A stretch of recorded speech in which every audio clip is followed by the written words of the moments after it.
இப்படி இருக்க இமேஜை ஜஸ்ட் ஒரே கிளிக்கில் எப்படி இந்த மாதிரி சேஞ்ச் பண்ணுறதா இன்றைக்கான வீடியோவில் பார்க்க போகிறோம். வீடியோக்குள்ளே போகிறதுக்கு முன்னாடி நம்ம சேனலை புதுசாக பார்க்குங்கன்னா சப்ஸ்கிரைப் பண்ணிட்டு கூட பெல் ஐக்கனையும் கிளிக் பண்ணி வச்சுக்கோங்க.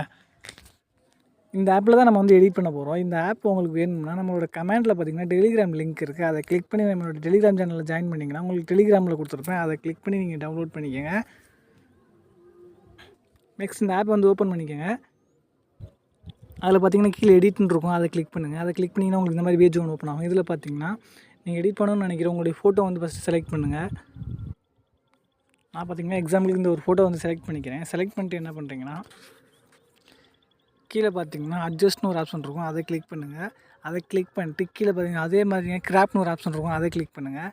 அதை கிளிக் பண்ணிட்டு உங்களுக்கு என்ன சைஸ் வேணுமோ அந்த சைஸை வந்து இப்போ கிளிக் பண்ணிக்கோங்க. நான் வந்து ஜஸ்ட்டு இந்த சைஸை வந்து கிளிக் பண்ணிக்கிறேன். கிளிக் பண்ணிட்டு இந்த டிக் ஐக்கான் இருக்கும், சாரி கீழே பார்த்தீங்கன்னா ஏஐ எக்ஸ்பேண்டர் இருக்கும், அதை கிளிக் பண்ணுங்கள்.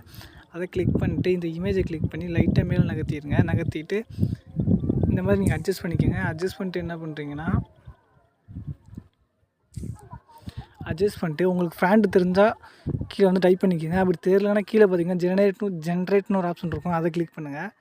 அதை கிளிக் பண்ணிங்கன்னா உங்களுக்கு வந்து லோட் ஆகும். கொஞ்சம் நேரம் வெயிட் பண்ணுங்கள். கொஞ்சம் நேரம் வெயிட் பண்ணிங்கன்னா அதுவே உங்களுக்கு வந்து எடிட் பண்ணி கொடுத்துரும். இந்த மாதிரி இமேஜை உங்களுக்கு பார்த்தீங்கன்னாலே தெரியும், இந்த மாதிரி அதுவே எடிட் பண்ணி கொடுத்துரும். நெக்ஸ்ட் இதை வந்து நீங்கள் வந்து டவுன்லோட் பண்ணிக்கோங்க. கீழே பார்த்தீங்கன்னா அப்ளைன்னு இருக்கும், அதை கொடுங்க. அதை கொடுத்துட்டு டிக் ஐக்கான் இருக்கும், அதை கொடுத்துங்க. அதை கொடுத்துட்டு மேலே பார்த்தீங்கன்னா டவுன்லோட் ஆப்ஷன் இருக்கும், அதை கொடுத்திங்கன்னா வந்து இமேஜ் வந்து சேவ் ஆயிரும்.